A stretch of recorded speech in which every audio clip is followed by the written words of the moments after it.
I didn't buy this cabin to start a fight. I bought it because I was tired of feeling hunted by my own life. Out here, deep in the pines, I thought maybe just maybe I'd finally get to breathe again. No traffic, no neighbors, no deadlines, just the sound of the lake brushing the shore like a slow heartbeat. For the first 2 nights, that silence felt like medicine. On the third night it became a warning. At 2:14 a.m. I woke to the sound of boots on gravel. Heavy, deliberate, too slow to be an animal. Too confident to be afraid. The kind of steps that belong to someone who already believes they own the ground they're walking on. I sat up, breath caught halfway in my chest. That's when I saw him. A silhouette stood outside my window, motionless, head tilted just enough to stare inside. No knocking, no talking, no hesitation. Just watching me in the dark as if he'd been waiting for me to wake up. Then with a slow, practiced motion, he lifted a badge to the glass. Black. Gold. HOA emblem. He leaned forward until his breath fogged the window and whispered, "You're trespassing. Step outside." My pulse slammed through my ribs as I grabbed my flashlight and weapon. And in that moment, right before everything exploded into chaos, one thought cut through the fear. How the hell did my land become their territory? People assume you only run to the woods when you're hiding from something. They're not entirely wrong. I didn't come out here because I loved nature. I came because the city had chewed me down to the bone. 10 years of deadlines, phones buzzing at midnight, managers who thought urgent was a personality trait, and a divorce that felt less like a breakup and more like an evacuation. The noise never stopped. Not the traffic, not the arguments, not the internal buzzing in my own head. I needed somewhere that didn't want anything from me. That's when the letter arrived. A thin white envelope from a law office I'd never heard of. My Uncle Jonah, my mother's brother, the man I'd met only twice in my life, had left me his cabin and the 3 surrounding acres. No explanation. No sentiment, just a signature in handwriting I barely remembered. Jonah disappeared 21 years ago. No body, no investigation, just gone. Growing up, the adults whispered his name like it carried dust. A man who walked away from everything. A man who knew things he shouldn't. Whatever that meant, I checked the records myself. The land was old. Older than the HOA, older than the county zoning maps they use today, a kind of legal island untouched by all their modern rules, a place that shouldn't have mattered to anyone. But when I stepped onto it, I felt something I hadn't felt in years. A full breath. A real one. The kind that fills your ribs and clears your spine and makes you remember that you're still a person, not just a machine carrying stress around like a backpack. My plan was simple: fix the roof, patch the walls, find myself again in the quiet, try to understand the land my uncle chose to disappear on. But silence is a fragile thing, and silence is easy to lose, and impossible to forget once you lose. The last stretch of road wasn't really a road at all, just 2 muddy grooves cutting through a tunnel of pines. My truck crawled over them like it was stepping across the ribs of the earth, each bump shaking loose some piece of city noise still trapped in my head. When I finally rolled to a stop, the forest greeted me with a cold, clean breath. Not wind breath, you can feel it if you stand still enough. That faint, icy drift coming off the lake, slipping through the trees like something alive. I stepped out, boots sinking into a soft carpet of old pine needles. Everything smelled like sap, rain-soaked timber, and the faint mineral sweetness of the water, hidden beyond the ridge. The silence was thick and honest, settling over me like a blanket I hadn't realized I missed. Then I saw the cabin. If nostalgia had a skeleton, it would look like this place. Leaning, cracked, and one storm away from folding into the dirt. Half the roof sagged inward. Vines clung to the railings like they'd been trying to drag the porch underground for years. A shutter lay face down near the steps, rotted at the hinges. The entire structure creaked when I touched the doorframe, as if surprised to be looked at again. Inside, dust hung in the air, in slow-moving sheets. My footprints left dark ovals across the warped floorboards. The air smelled like abandoned winters. A mouse darted behind a shelf, but somehow, even in ruin, the place felt familiar, like it had been waiting. In a drawer under the counter, I found a bundle of photographs wrapped in twine. They were old, decades old, black and white moments of fishing trips, lake sunsets, a man standing proudly on the porch of this very cabin. My uncle, except every single photo had the same thing. His face and every face around him scratched out with something sharp. Some scratches shallow, some carved so deep they tore through the paper. I held one up to the light, trying to understand why anyone would erase memories that violently. A strange, prickling unease crawled across my skin. I stepped outside for air, but the world didn't feel as empty as it had before. That's when I noticed the metal stakes. Thin, silver, driven deep into the ground, in an almost perfect ring around the cabin, 4 feet apart, evenly spaced, each one engraved with a number. Not survey markers, wrong shape, wrong material, and too new. They gleamed unnaturally against the moss-covered earth, like someone had hammered them in just weeks ago. I bent down to touch one, and that's when I felt it. The faintest vibration, like a hum trapped inside the metal. I yanked my hand away. When I stood up, my eyes drifted toward the tree line. A figure stood there, far maybe 300 yards out on the ridge above the lake. He wasn't hiding exactly, but he wasn't pretending to be casual either. A neighbor, hunter, just a man watching me through binoculars, unmoving. I raised a hand. He didn't wave back. He didn't shift. He just watched. And as I stared back, trying to decide whether to call out, something flashed at the edge of my vision. A white truck. Slow. Too slow. It rolled across a narrow trail that shouldn't even be on the map. An HOA patrol vehicle. Out here, miles away from the nearest development. The logo gleamed on the side like a misplaced badge of authority. The truck passed through the trees without stopping, without honking, without anything, but the message was clear. Someone knew I was here. Someone had been here long before I arrived. And someone wasn't happy that Jonah's land wasn't empty anymore. By the second morning, the peace I'd come looking for had already begun to feel off. Not broken. Just bent slightly out of shape, the way a picture frame tilts before falling. It started with something small. I kept all my tools neatly stacked beside the porch: hammer, crowbar, socket set, tape measure. I'd placed them in a straight line the night before, more out of habit than necessity. But when I stepped outside that morning with a mug of coffee in hand, the tools weren't where I left. The crowbar was leaned upright against the opposite railing. The hammer rested on the top porch step. The tape measure, fully extended, lay like a bright yellow snake across the dirt. Nothing was missing. Nothing was broken. Just moved, as if someone wanted me to know they had been here. I looked around the clearing. No wind strong enough to roll a tool. No raccoon nimble enough to unsnap a tape measure. Something human had stood here, maybe even watched me sleep. I forced myself to breathe and walk down the steps, scanning the ground out of pure instinct. That's when I saw them. Boot prints. Not one or two. A messy cluster, circling the cabin like someone took a slow midnight walk around my home. Deep tread, wide sole, heavy step, definitely not mine. The prints led to the backside of the cabin, then vanished into the pine undergrowth where needles swallowed the evidence. Whoever it was, they knew how to move. By noon I tried to shake it off. Told myself someone local had wandered through, curious about the new guy on the old property. Happens in rural areas, right? But then I reached the driveway. A sign, metal, polished, brand new, was hammered into the dirt. Shiny aluminum. Crisp edges. Not weathered, not faded. Restricted wetland zone, HOA oversight. No unauthorized entry. Fines apply. I stared at it for a long time. Wetland? What wetland? My property didn't have so much as a puddle beyond rainwater. I pulled up the digital parcel map on my phone. Nothing. No designation. No protected zones. And most importantly, this land wasn't even listed under the HOA's controlling borders. This sign wasn't official. It was a message. Someone wanted me to think the land wasn't mine to touch. The quiet that afternoon felt different. The forest wasn't breathing anymore. It was listening. Near dusk, while patching the front wall with new planks, I heard a faint mechanical buzz. Not a chainsaw. Not a mower. A drone. It hovered just above the treetops, drifting lazily over my clearing like a metallic insect. Its camera gimbal rotated, locked on me, then angled down to flood me with a narrow beam of white light. Sharp, cold, surgical. I threw my hand up to shield my eyes. "Hey!" I shouted. "Get that thing out of here." The drone didn't leave. Instead, a crackle popped through a built-in speaker. Then a voice, flat, distorted, sterile, echoed across the clearing. "Unauthorized occupancy detected." It sent a chill straight through my ribs. I picked up a piece of gravel and hurled it, not at the drone, just toward the trees. More out of adrenaline than intention, the drone rose higher as if smug, then drifted backward and disappeared over the ridge. I stood there in the fading light, breath fogging in front of me, the tools at my feet forgotten.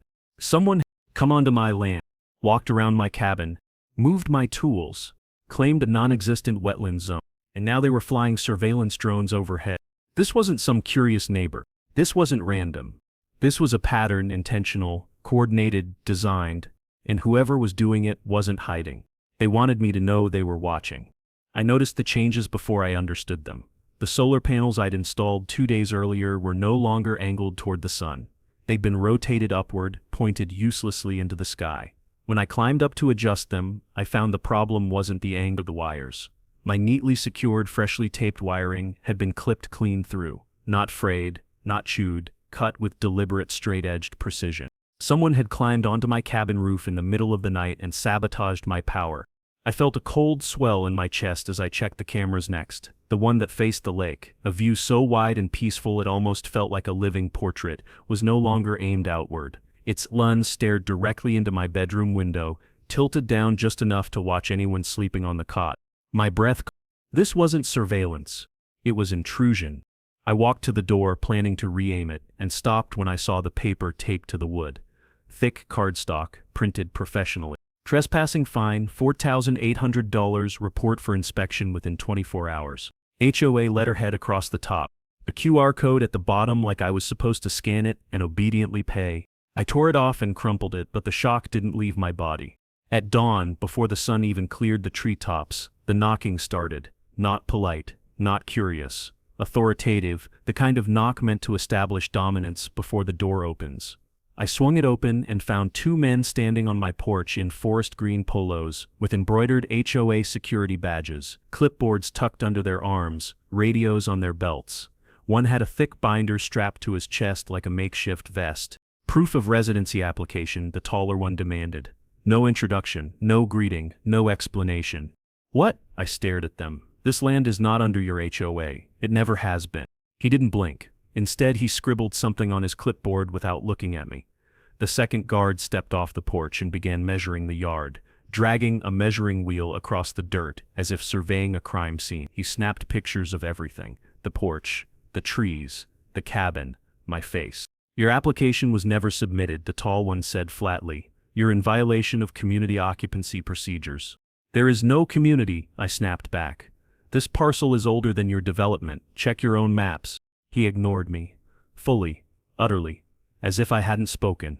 More guards arrived, 2 more men, 1 woman, carrying orange plastic ribbon. They walked through my clearing, tagging trees, selecting trunks, seemingly at random. Thick neon tape wrapped sharply around bark, fluttering in the cold wind like silent warnings.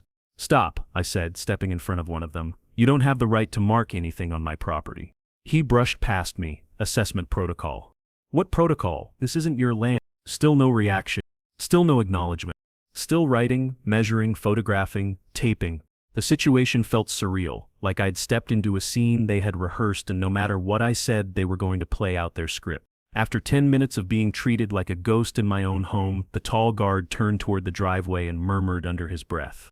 Should have stayed vacant. He probably thought I didn't hear him, but every word landed like a nail hammered into my spine. They left as quickly and mechanically as they had arrived, stepping into a dark green truck with a decal reading, Clearwater Heights Enforcement Division. The tires spat dust as they reversed up the trail, leaving behind orange ribbons on my trees, a clipped solar system, a camera aimed at my bed, and a fine taped to my door like a trophy. I stood there in the quiet after they left, fists clenched, feeling the shift deep in my chest. This wasn't intimidation for sport. This wasn't confusion or neighborly overreach. This was a campaign, a method, a system, and I was the target. I heard them before I saw them, the synchronized crunch of boots on gravel, 5 sets moving with the confidence of men who weren't here to ask permission. By the time I stepped onto the porch, they were already marching into my clearing in a tight formation, each one wearing a forest green HOA security enforcement shirt with equipment strapped across their chests, clipboards, tasers, radios, body cams blinking red like small, unblinking eyes. At the front was a man I hadn't seen before, late 40s, tall, shoulders squared like someone who still lived in the past where authority was proven through intimidation. His hair was cut short enough to show the shape of his skull, and his smile, if you could call it that, looked practiced, cold, a line carved into stone rather than something made by muscle. He stepped forward. "Morning," he said, voice smooth but edged. "Marcus Hale, Clearwater Heights Enforcement Division. I didn't offer my name. You're trespassing." Hale ignored that completely, flipping open a slim tablet strapped to his wrist. Per HOA redevelopment policy, you are currently occupying land under protective review. This structure is subject to inspection. He tilted his chin toward the cabin. We'll make this quick. He took one step toward the door. I stepped directly into his path, blocking the entry with my whole body. This is my cabin. This is my land. No HOA controls it. You're leaving. Behind him, one of the guards was already raising a body cam, recording me from 2 feet away, narrating loudly and clearly as if performing for a courtroom. Subject is refusing lawful inspection. Subject appears aggressive. Subject may be attempting to obstruct redevelopment protocol. Aggressive? I hadn't moved an inch except to stand my ground. Another guard circled behind me, pretending to examine the porch posts. I turned sharply, but Hale stepped sideways, corralling my movement with casual precision, like he'd done this kind of intimidation 1,000 times. Marcus, I said slowly, your maps are wrong. This land is older than your community. It's not under HOA jurisdiction. He offered a smile that didn't reach his eyes. Courthouse paperwork means very little out here. This parcel is transitioning. It goes under contract next quarter. You won't be here. The words hit harder than the shove he hadn't delivered, because they weren't a threat. They were a statement, a plan. My jaw tightened. You don't have a contract, you don't have authority, and you're not stepping inside. Hale placed his hand on the doorknob anyway. Testing my resolve, I pressed my shoulder harder against the door frame, refusing to give an inch. For a brief moment we were locked in a silent standoff, tension humming like a live wire between us. Finally, Hale stepped back, flicking invisible dust from his sleeve. Then he leaned in, voice low, controlled, and far too confident. We're done for now, he said. But this conversation isn't over. He turned away with a slow, predatory calm, as if he were the one granting mercy. They didn't leave immediately. Hale gave a small hand signal, one I'd seen military types use, and the guards spread out again. 2 of them circled wide around the cabin, filming every window, every crack in the siding, every inch of ground, as if documenting evidence for a crime I hadn't committed. Another guard walked right up to me, raising his body cam so close I could see my own reflection in its glass. Resident is becoming confrontational, he narrated, even though I hadn't said a word. Possible squatter. Possible illegal occupation. My hands curled into fists, but I forced them open again. That's what they wanted. Something they could twist. Hale stood a few feet away, tapping notes into his tablet like a doctor diagnosing a terminal condition. Then he pointed toward the tree. Mark the perimeter. 3 guards moved immediately, tearing strips of orange tape from their belts and wrapping them around trunks as they walked. Bright neon bands appeared across the forest trees, scarred with color that didn't belong here, turning my land into something that looked claimed, cataloged, dissected. I stepped forward. Take that tape off my property. A guard brushed past me like I wasn't even standing there. Hale didn't look up from his tablet. Inspection markings are standard procedure during redevelopment phases. There is no redevelopment phase, I snapped. You have no rights here. He lifted his eyes slowly. We'll see. The way he said it felt less like a response and more like a promise. When the guards finally regrouped near the driveway, Hale walked toward me again, stopping close enough that I could see the faint scar running along his jawline, the kind men get in jobs that require fists or guns. You seem like a reasonable man, he said softly, so let me give you some advice. I didn't answer. My heartbeat thudded in my ears. This place. He looked around the clearing, eyes narrowing. This plot should have stayed vacant. I felt the words hit like cold water. He straightened his collar, then turned to leave. The guards followed his steps in perfect formation, moving through my clearing like they owned it. But before Hale stepped into the tree line, he paused, glanced over his shoulder, and let the final threat drop from his mouth, with casual cruelty. We'll be back when it's dark. Then they disappeared into the pines, leaving behind trampled grass, taped trees, scraped soil, and a silence that no longer felt like peace. It felt like a countdown. Night doesn't fall in the woods the way it falls in the city. In the city, the darkness leaks in gradually, streetlights flicker, traffic slows, windows glow one by one, but out here, night drops like a weight. Heavy, sudden, absolute. I had just finished bracing the back door when the first flash lit up the cabin. A white strobe burst through the window, so bright it carved the shape of every object onto the walls. Then another, and another, not steady like lightning, not random like a car. These were controlled, timed, deliberate. Each flash lasted exactly 1 second, with a 5-second pause in between, like someone was photographing the cabin over and over again.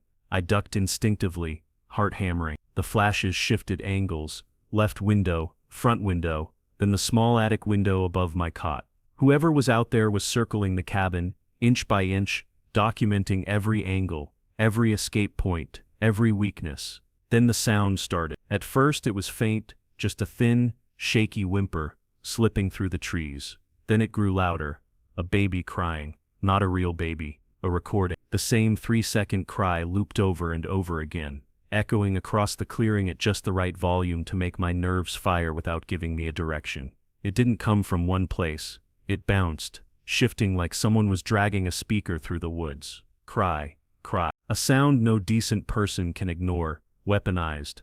My motion sensors, which had stayed silent since the morning, suddenly sparked to life. First the one on the north wall, then the south, then the one above the shed. Their tiny LED indicators blinked in perfect rhythm, like someone was testing them, triggering each one on command, moving in a coordinated circle around the cabin.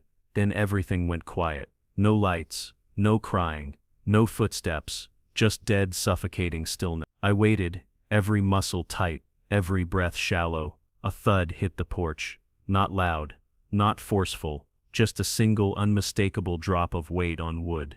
I grabbed the flashlight, flicked it on, and crept toward the door, shotgun tucked against my shoulder. I cracked it open an inch and aimed the light downward. A crow, dead, neck bent backward at an angle no natural death would make. Pinned beneath its wing was a strip of paper, torn from something official looking. 4 words scribbled in thick black marker: last warning, Lee. My breath fogged in the beam of the flashlight. Enough. I stepped back inside and grabbed my phone, dialing the sheriff's office. It rang twice before a tired dispatcher picked up. Sheriff's Department. This is, I gave my name, forcing calm into my voice. I need assistance at my cabin. There are men on my property. They're harassing me, trespassing, threatening me. A pause, keyboard tapping. Then her tone shifted, disconnected, rehearsed. Sir, your parcel falls under Clearwater Heights, HOA jurisdiction. Complaints must be processed through their enforcement office. This has nothing to do with an HOA. I snapped. They're outside right now, armed, circling my cabin. I'm sorry, she repeated mechanically, but unless there's an immediate life-threatening emergency, we cannot interfere with HOA action on protected development territories. Protected development territories. They'd gotten to the sheriff's office too. The call. My screen flashed red. No signal. Not weak, not flickering. Gone. For the first time since arriving here, the silence felt predatory. The cameras on my tablet flicked briefly, static washing across the screen. One feed cut out, then another. Only the west-facing camera remained online. I tapped it open. A grainy black and white image flickered into shape. Trees, darkness, a sliver of moon. Then movement. 3 figures stepped into view. Slowly, methodically, spacing themselves like they'd done this professional. They wore dark hooded jackets and full black masks. No reflective gear, no loose clothing. The way they moved told me everything. This wasn't improvisation. This was a coordinated sweep. One man walked along the tree line, shining a narrow flashlight beam at the ground, tracing invisible lines, mapping distance and layout. A second knelt and placed something small and metallic at the base of a tree. The third stood still, staring directly at the camera, knowing exactly where it was. He raised a hand, not waving, just a single deliberate gesture, as if marking the cabin for later. The feed flickered again. Static crawled across the screen.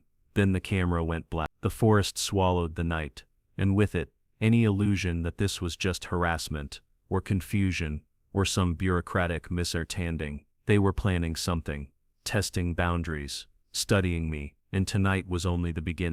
I barely slept after the night they tested me. Every creak of the cabin felt amplified, every groan of the wood a warning. By sunrise, I was pacing the porch with a mug of cold coffee, trying to convince myself I wasn't trapped inside a nightmare with property lines and HOA logos stamped all over it. That's when a horn honked, short, sharp, familiar. A dusty silver Subaru crawled up the trail, tires popping twigs and gravel. The moment it stopped, the driver's door kicked open so hard it bounced. A woman stepped out, jeans, hiking boots, hair in a sloppy bun, sunglasses she didn't bother removing. Lena, my cousin, the one person in my family with a brain that worked like a compass, always pointing toward the truth, even when it made people uncomfortable. She slammed the door, marched toward me, and jabbed a finger in my direction. You absolute idiot, I blinked. Good morning to you You move out here alone, don't tell anyone, and then I start seeing your parcel number on half a dozen GIS alerts? What were you thinking? I stared at her. GIS alerts? For what? She brushed past me and stepped onto the porch like she owned the place. Lena had always been like that, half hurricane, half detective. She tossed her backpack down by the door and pulled out a rugged tablet already glowing with layered maps. You're lucky I still have alerts tied to the family parcels, she muttered. Otherwise you'd be a chalk outline on the jurisdiction map. Lena, slow down, what's happening? She turned the tablet toward me. On the screen was a topographic overlay of Clearwater Heights and the surrounding region. My parcel sat in the middle like a tiny island, except now, it wasn't alone. Bold red lines surrounded it, lines that weren't there when I bought this place. What am I looking at? I asked. Fraud? She said plainly. Boundary fraud. She zoomed in with quick, irritated flicks of her fingers. Look here. Your land, your cabin, is on a parcel recorded in 1971. No HOA jurisdiction, no redevelopment covenant, no shared easements. A clean island, I know, but, she continued, tapping the screen. 5 months ago the Clearwater Heights HOA filed a boundary expansion request that somehow got preliminarily approved. I felt the bottom of my stomach drop. They requested jurisdiction over land they don't own. They requested jurisdiction over land they can't legally touch. Lena corrected. Except the paperwork they submitted wasn't exactly accurate. She zoomed in again, highlighting a polygon overlay. My parcel now sat inside a new, artificially drawn Their submission includes a forged watershed designation, fake ecological buffers, an unused road access clause that doesn't exist anywhere except on one poorly photoshopped PDF. It should have been rejected immediately. So why wasn't it? Lena's jaw tightened. Because someone wants this land badly enough to make bureaucrats look the other way. I leaned against the porch railing, feeling the weight of the night before settle deeper into my bones. Lena, what exactly are you telling me? She switched layers on the map. Suddenly dozens of small green dots appeared around my parcel, each marked with a parcel number. Look at the ownership history, she said. 6 months ago all these parcels were owned by individual residents, retirees, long-term locals, small families. But then, she zoomed again, they all sold. Every single one. To who? She tapped the screen 3 times. The name appeared in crisp white text, Clearwater Holdings, LLC. Never heard of them, I said. Of course not, she replied. Shell Corporation, no website, no employees, no public filing. But they've purchased almost everything surrounding you. I looked out toward the tray line, imagining the faces behind those binoculars, the footsteps in the dark, the drone scanning my roof. And they want mine too, I said quietly. Lena nodded. Yours is the last piece they need. For what? She gave a humorless laugh. Redevelopment, expansion, extraction, who knows, but your land sits on the exact elevation they need for a continuous development corridor. I tried to wrap my mind around. So the harassment, the fake wetlands sign, the guards, the drone, coordinated pressure, Lena said. If they can't buy you out, they'll push you out. And if they can't push you out, they'll drag you into court until you're bankrupt. That's how these schemes work. She turned serious, dead serious, suddenly. You need to understand, this isn't HOA nonsense. This is a developer-backed land grab. They put money behind Hale and his goons, so they can pretend it's community enforcement. It keeps the county out of it. I rubbed my forehead. I thought HOAs were just about fence colors and lawn height. That's what people think, she said. Until they attach themselves to a developer with deep pockets, then they become a private enforcement arm. Lena stepped closer, lowering her voice. There's more. I found an internal filing labeled Phase 2 Acquisition Plan. It's redacted to hell, but one line wasn't. She pulled up a satellite photo. My cabin was marked with a blinking dot. Remaining occupant poses acquisition risk. I swallowed hard. Acquisition risk. They need this last plot connected to the others in a straight, unbroken chain. She tapped the screen again. Without your land, the entire project collapses. Permits fail. Funding fails. Construction halts. Everything collapsed. I stepped back, feeling the weight of the last few days press heavier on my shoulders. So I'm the last obstacle. The only obstacle, she corrected. Lena watched me for a moment, then crossed her arms. Listen carefully, she said. People don't sabotage solar panels and cut power lines just because they don't like a neighbor. They don't forge maps for fun. They don't plant dead birds on porches because someone put their trash out late. Her voice dropped, full of quiet gravity. They do all of that when there are millions of dollars on the line. The wind shifted, stirring the orange tape the guards had left among the trees, fluttering like warning flags in a battlefield I didn't know I'd stepped into. Lena touched my shoulder. They need this land, she said softly. That makes you dangerous. Her words didn't feel dramatic. They felt true, and the truth was suddenly a lot heavier than the silence I had come out here to find.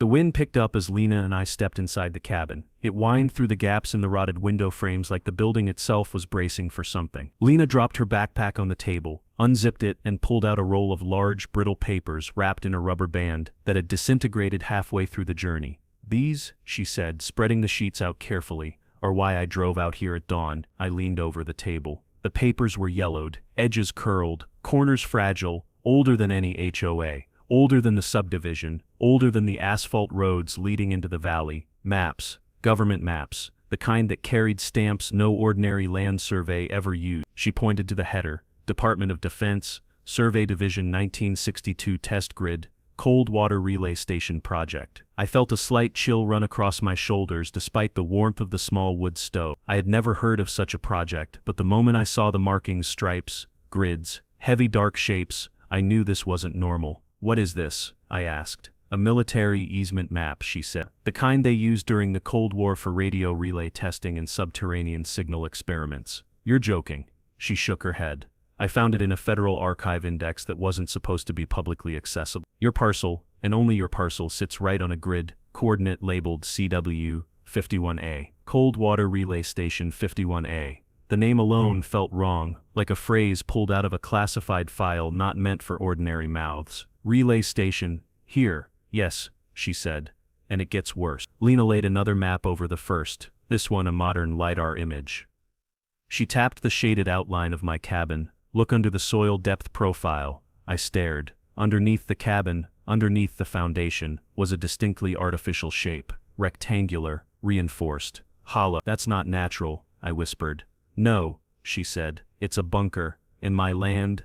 Under your land, she corrected. A decommissioned underground communications bunker from a short-lived cold water program. Most of the stations were dismantled before, but according to the notes I found, a few slipped through the cracks. I let out a slow breath, trying to comprehend what she was saying. So the government abandoned this place. Abandoned it, she said, but they never relinquished it properly. They filed the wrong forms, attached the wrong parcel ID. The easement was never officially cleared. My pulse thudded faster. So legally, what does that mean? It means your land sits on something that shouldn't exist, something that still technically belongs to no one. A buried asset with no official owner, and the HOA knows. Her jaw hardened. Not just the HOA, the developer behind them. She flipped open her tablet again. A new layer of documents appeared. Emails, purchase records, internal memos that she must have pulled from some backdoor database. Clearwater Holdings LLC was pushing for rapid redevelopment,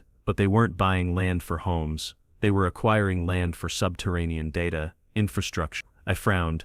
A data center? Here, she nodded. Remote, secure, naturally temperature stable, perfect for long-term digital storage. They want to turn the old bunker into a private data vault for corporate contracts. I felt a sudden wave of nausea. So all the harassment, the intimidation, the drone, the guards, it's not because they want the surface. No, she said quietly, it's because they want what's beneath the surface. I rubbed the side of my face as the truth settled in like I. But how does Hale fit into this? Lena didn't hesitate. She tapped the tablet again, opening a personnel profile. A picture of Hale appeared. Same cold eyes, same clenched jawline. Marcus Hale didn't start as an HOA guard. He spent 12 years as a private contractor for a security firm called Harker Shield. The name clicked somewhere in my memory. Something from a news story, a case, a lawsuit. They specialize in high-value asset protection, she continued. They guard data centers, private vaults, underground storage sites.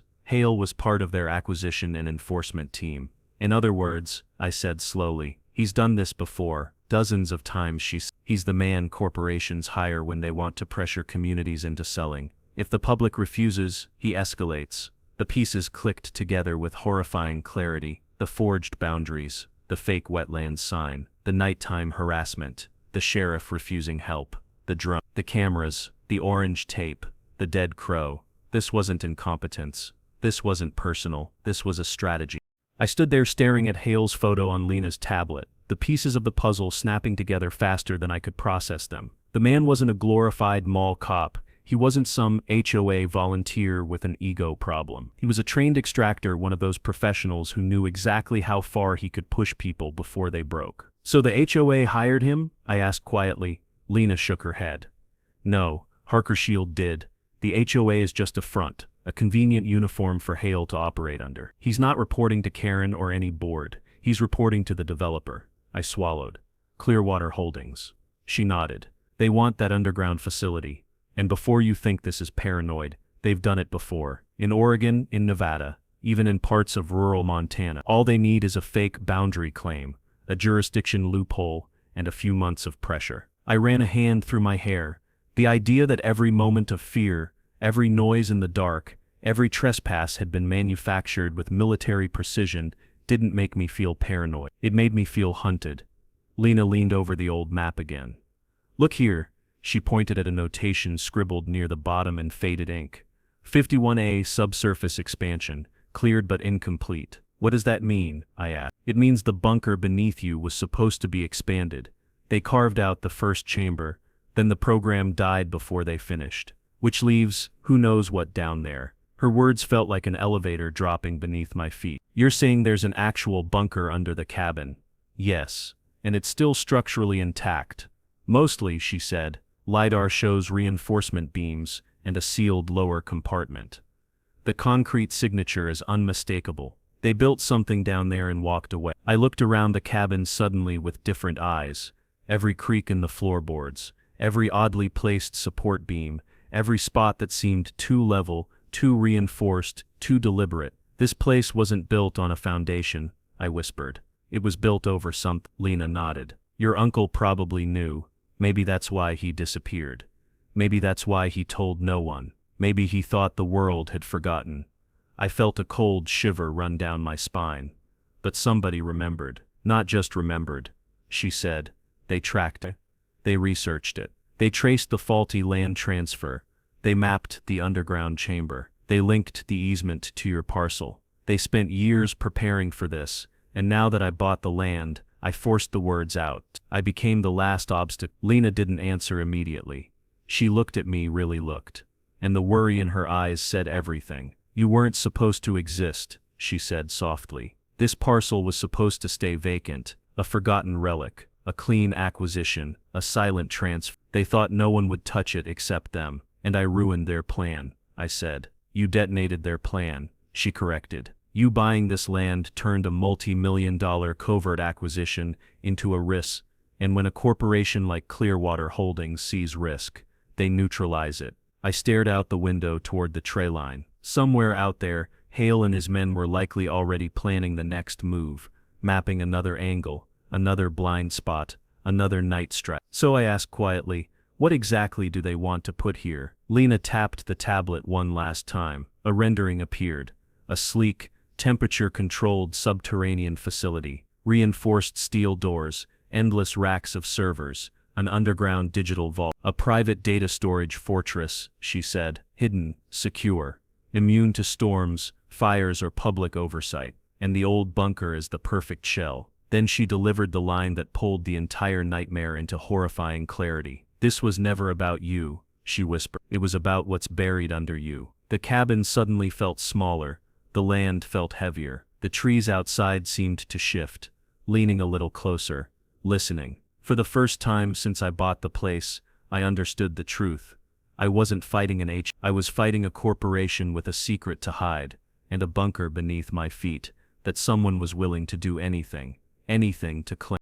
Night in these woods always feels deep, but that night it felt bottomless. Lena and I were in the cabin going over the bunker schematics again when the lights flickered. Once, twice, then everything snapped to black. No hum from the fridge. No buzz from the outlets, no glow from the router, just silence. A manufactured silence. Lena didn't even look up. They killed the power grid manually, she whispered. How can you tell? She pointed toward the window. Outside, the entire valley had gone dark. Every distant porch light, every yard lamp, every trail marker, not a single bulb left alive. That's not a storm outage, she said. That's a controlled kill switch. Before I could answer, I heard it, the low drag of tires on gravel. More than one vehicle. At least 3. Slow, no headlights. Moving in formation. I grabbed the shotgun from behind the door and pulled Lena away from the windows. We crouched low as dark shapes rolled into view. 2 matte black trucks, 1 utility van, and a 4th vehicle that stayed hidden behind the trees. Their engines cut simultaneously, then doors opened. 1, 2, 3, 4. Dozens of footsteps. Boots. Heavy, purposeful, and in the faint spill of moonlight, Hale stepped forward, bigger than the night behind him, wearing a vest marked with reflective strips, and a badge that wasn't law enforcement, wasn't military, wasn't anything official, a fake authority, a weaponized costume. He cupped his hands around his mouth. Occupants inside the structure, he shouted. This is an emergency hazardous zone evacuation. You must exit immediately. Lena scoffed. Hazardous zone, my ass. I peeked through the sliver of the curtain behind Hale. His men fanned out, some in contractor uniforms, others in HOA green polos, all wearing body cams. They moved with military formation, forming a semicircle around the cabin. Hale isn't here to warn us, I said. He's here to extract us. Lena lifted her phone. Record everything. You won't have signal, I said. I don't need signal, she replied. I just need evidence. Outside, Hale gestured sharply. 2 men strode forward, carrying a battering ram big enough to break a steel door, much less a 70-year-old wooden cabin frame. I shoved the heavy oak table against the front door, then the dresser, then the toolbox. Anything with weight. Lena helped, breath quick and sharp. Inside, Hale shouted. This area is under an active emergency. Failure to comply will result in forced remove emergency. My foot, I muttered. They planned this. More than planned, Lena said. Look. Her tablet screen glowed faintly in the dark. She turned up the brightness, just enough for me to see. She had blasted an emergency email to every state regulator she had a license with, GIS agencies, land review boards, environmental divisions, even the county attorney's office. Someone will see it, she said. At least one person, and that's all we need. Outside, boots thudded against the porch. Then ram team ready. On my command. 1, 2. The first slam hit the door so hard the entire frame jumped forward. Dust shook from the rafters. A crack tore down the inside panel. Again, Hale barked. The second hit split the top hinge. Lena yelped and backed away as I braced my shoulder against the dresser. The third hit nearly broke the frame loose entirely. I shouted through the wood. I am armed. This is private property. You will stand down. No answer. Only Hale's voice, low and dark. Get them out. Now. A 4th hit roared through the door. Splinters flew. The dresser slid an inch. Lena grabbed her tablet, still recording. Stay behind me, I ordered. Not a chance, she whispered. The 5th hit blew the bottom hinge clean off. The door sagged inward like a wounded animal. Then Hale himself stepped onto the porch. I heard the creak of boards under his boots. Slow, deliberate, as he approached the dying door with a predator's patience. Final warning, he shouted. This zone is condemned by Clearwater Emergency Management Authority. You are in violation of evacuation orders.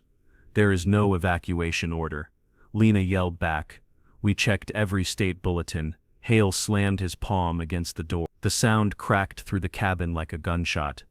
You don't get to decide what's real, he snapped. Neither do you, Lena fired back. Silence, a tense, electric silence. Then Hale grunted. Breach it. The 6th hit knocked the door inward by 6 inches. I could see Hale's outline now, massive, leaning, waiting for the final blow. But before his men could swing again, a siren wailed in the distance. Sharp, loud, real. Hale froze mid-breath. Another siren joined the first. Then another. Flashing lights broke through the trees. Red, blue, cutting across the faces of the contractors. Like a blade of justice, sweeping the clearing.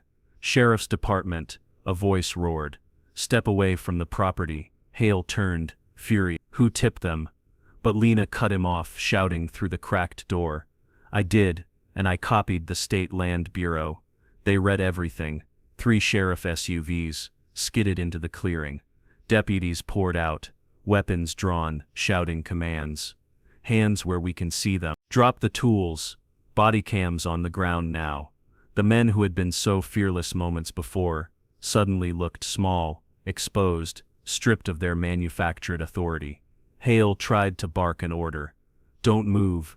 We're authorized to. But a deputy cut him off. You're not authorized to do anything, the sheriff growled. We saw the email, and we saw the footage. He pointed at Hale's own body cam. Play it. A deputy hit the button. The camera feed displayed on his tablet, showing Hale's men forcing the ram forward, yelling fake emergency claims, attempting to breach the cabin with no warrant, no evacuation order, no legal authority. The sheriff's face hardened. That is illegal forced removal, he said. Under state code, that is assault with intent. Hale's jaw clenched. You can't arrest me for. But deputies were already grabbing his arms. You're done, the sheriff said. All of you. Lena sagged against the broken door frame and whispered. We did. No, I said quietly, looking at Hale's furious eyes as he was shoved into the back of the patrol car. This was just round 1. Because somewhere deeper in those woods, someone still wanted the ground beneath my feet. And they weren't going to stop with just one ambush. The courtroom in Helena didn't look like the kind of place where conspiracies unraveled. It looked ordinary, dusty wood benches, old portraits of judges from 100 years ago, the faint smell of floor polish clinging to the walls. But the energy in the room that morning wasn't ordinary. It vibrated. It cracked like static before a storm. Every seat was filled. Locals, reporters, environmental bloggers, tech journalists, and people I'd never seen before. Some had crossed state lines just to witness what the sheriff's office quietly called the Clearwater incident. Lena sat beside me, tablet in her lap, jaw tight with focus. Across the aisle, Hale sat in shackles, flanked by 2 deputies. His face was tight, jaw clenched, a barely contained snarl in human form. Beside him sat Karen Deverell, HOA vice president, filling in after the president conveniently retired. Her hands shook every time she shuffled her papers, and behind them sat 3 men in crisp suits, representatives from Clearwater Holdings LLC. They kept their expressions flat, unreadable, confident. Judge Moran entered, a tall woman with a sharp gaze that made everyone straighten. She didn't smile, she didn't greet, she simply nodded to the clerk and said, "Bring in the first investigator." The state land investigator walked up, gray suit, stiff spine, folders tucked under one arm like iron plates. He placed them on the evidence bench and spoke clearly. These are the boundary maps submitted by Clearwater Heights. They requested authority expansion onto parcels outside their legal zone, including the plaintiff's land. The judge narrowed her eyes. "And your finding, they're entirely falsified." A wave of murmurs rolled through the courtroom. He continued. The maps include wetlands that don't exist, easements that were never recorded, and watershed lines altered without authorization. He pulled up a projector slide, Lena's work overlain with historical data. "This is the real map," he said. Then he switched slide. "This is the HOA's submission." The difference was staggering. The HOA's map stretched like a greedy blob across half the valley land they had no right touching. Karen shrank into her chair. Hale glared at her as if this was her fault, even though he'd been the one delivering threats in the woods. The prosecutor stood. "And what was the purpose of these falsified maps in your professional opinion?" "To justify an aggressive land acquisition," the investigator replied. "One tied to a corporate development initiative, not genuine community management." The Clearwater Holdings men behind Hale looked away, tightening their jaws. The judge nodded slowly, admitted into evidence. Next came the environmental specialist, a calm woman in her 50s, with a voice that carried like wind through pines. She walked to the front, set down her binder and said simply, "There are no wetlands on the plaintiff's property. There have never been wetlands on that property. Any designation claiming otherwise is fraudulent." She clicked a remote. A satellite time-lapse flickered across decades, bone-dry soil, pine growth, consistent terrain, no wetlands. Ever. She continued. Clearwater Heights claimed this zone was environmentally unstable and required HOA oversight. They used this claim to justify harassment and forced removal. And is there any scientific basis for that claim? The prosecutor asked. None, she said. Not even close. Karen's face went pale. She whispered into her lawyer's shoulder in panic. Hale clenched his jaw harder, his knuckles white against the table. Then came the witness that nobody expected. The bailiff opened the door. A young man walked in, late 20s, tattoos on his forearms, eyes darting nervously, wearing the same forest green uniform used by Hale's team, one of the guards, a defector. Lena whispered, "Holy hell." He came forward. He took the stand. His voice trembled at first. "My name is Andrew Kell. I was part of Hale's enforcement team." The prosecutor approached. "Mr. Kell, why are you testifying today?" Kell wet his lips, swallowed, and said, "Because I didn't sign up to terrorize people. I signed up for security work, not whatever this was." He stared at Hale when he said this. "Tell us what orders you were given," the prosecutor said. Kell rubbed his hands together. "We were told the homeowner, him, was a squatter blocking a redevelopment project. Hale said we needed to apply pressure. Psychological first, physical if needed." "Psychological?" the prosecutor echoed. Kell nodded. "Noise cycles, drone intimidation, sign placement, power interference, night patrols. We logged everything." Hale said it was all legal persuasion. But none of it was legal. He paused, voice cracking, and the order to breach the cabin. Hale's head snapped toward him like a viper. Hale said we had cover, he whispered. He said the county would stand down and the HOA had the sheriff in their pocket. Forcing them out was inevitable. A ripple tore through the room. People whispered. Some cursed under their breath. Hale slammed his fist on the table so hard his shackles rattled. "That's a damn lie," he roared. "You cowardly little—" "Mr. Hale," the judge barked, "you will sit down and remain silent." But Hale wasn't listening. Rage boiled over. He lunged halfway out of his chair, shouting, "You think I planned this? You think I wanted this job? They promised to contract millions if we cleared the land. They told me the bunker belonged to them." The courtroom erupted. Reporters jumped. Cameras clicked like machine gun fire. The prosecutor froze. "The bunker," she repeated loudly. Hale's face went white. He'd said the one word nobody had mentioned publicly yet. The judge leaned forward, voice ice cold. "Mr. Hale, what bunker?" Hale swallowed. "Nothing. Misstatement." "Your Honor," the prosecutor said. "We request a temporary recess to add new evidence." "No," the judge said. "Proceed." The Clearwater executive shifted uncomfortably behind him. The prosecutor held up a thick packet. "Your Honor, we have subpoenaed internal communications from Clearwater Holdings LLC. The courtroom fell dead silent. These emails reveal a coordinated plan to acquire the plaintiff's parcel for use as a subterranean data vault, specifically leveraging the abandoned cold water relay station bunker beneath the property. Gasps broke out across the benches. More camera flashes. The prosecutor opened the first email. A CEO from Clearwater Holdings wrote, "Ensure the HOA executes pressure cycles as discussed. Occupant must vacate either willingly or through psychological encouragement. The underground structure is a priority asset." Lena squeezed my arm. "They put it in writing," she whispered. Another email. "Hale's team will push incremental fear of Phase 3 breach scheduled if subject does not comply." Another. "Underground vault must remain confidential. State regulators must not discover cold water infrastructure.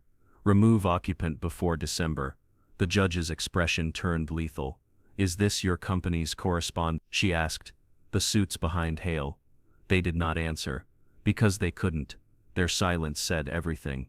The prosecutor turned toward Hale again. "And you, and your men carried out these orders." Hale looked like a man already falling off a cliff. "I did what they paid me to do," he shouted. "I followed the plan. I delivered the pressure. They wanted him gone. They wanted the bunker." "Hale, stop!" Karen screamed. But he didn't. His voice cracked open into rage. into fear, into confession. You think this is about fences and you think this is about a damn HOA. This was a land sweep. A corporate land extraction. I'm not the mastermind. They are. They told me the sheriff wouldn't interfere. They told me the state wouldn't dare investigate. They Mr. Hale. The judge thundered. You will sit down or be held in contempt. But Hale kept shouting until deputies dragged him back. Karen folded into herself like a collapsing tent.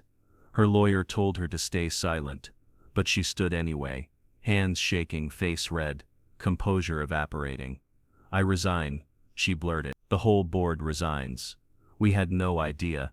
They told us it was environmental oversight. We didn't know about the bunker. We didn't. Her voice cracked and she burst into tears. Every camera in the room pointed at her. The prosecutor faced the judge. Your Honor, with the evidence presented, maps, testimony, emails and recorded footage, we ask for immediate injunction against Clearwater Holdings, dissolution of Clearwater Heights HOA, and full criminal charges for conspiracy, harassment, attempted illegal removal, and property fraud. The judge did not hesitate. Injunction granted. HOA dissolved. All involved parties will stand trial. A cheer erupted from the back of the courtroom. Real loud, emotional. Not just justice.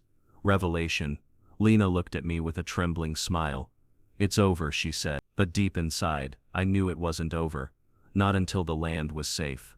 Not until the bunker was accounted for. Not until the last shadow of Clearwater Holdings was erased. But for the first time since coming here, the truth was finally out, and the world was watching. The cabin felt different after the trial, lighter, like someone had lifted a weight off its old timber bones. For the first time since I arrived, I woke without listening for footsteps in the dark. No engines idled at the tree line. No drones hummed overhead. No voices whispered warnings through cracked windows. Just wind. Just birds. Just the honest quiet I came here to find. I spent the next week rebuilding everything they tried to break. New hinges, the door they nearly rammed off its frame. New wiring in the solar panels. Fresh lumber across the porch, sanded smooth and warm under my hands. Every repair felt like reclaiming a piece of myself they had tried to strip away. Then came the trees. Dozens of them still carried that bright orange marker tape, their little brand of conquest fluttering like torn flags in the breeze. One by one, I walked the perimeter with a knife, slicing each strip free.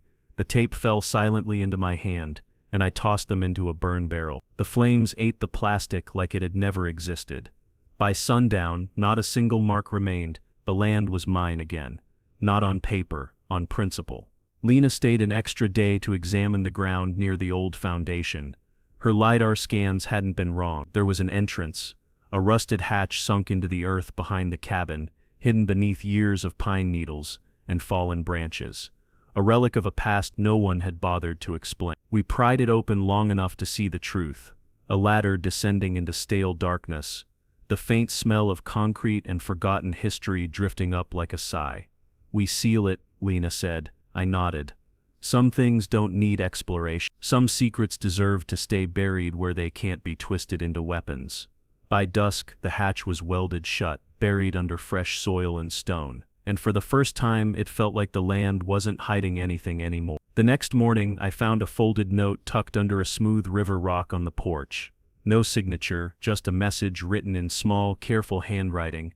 Thanks for standing your ground. We were living in fear, not anymore. I held the note for a long time before setting it inside the cabin, next to the map that had started everything. In the afternoon light, I installed the final thing this place needed.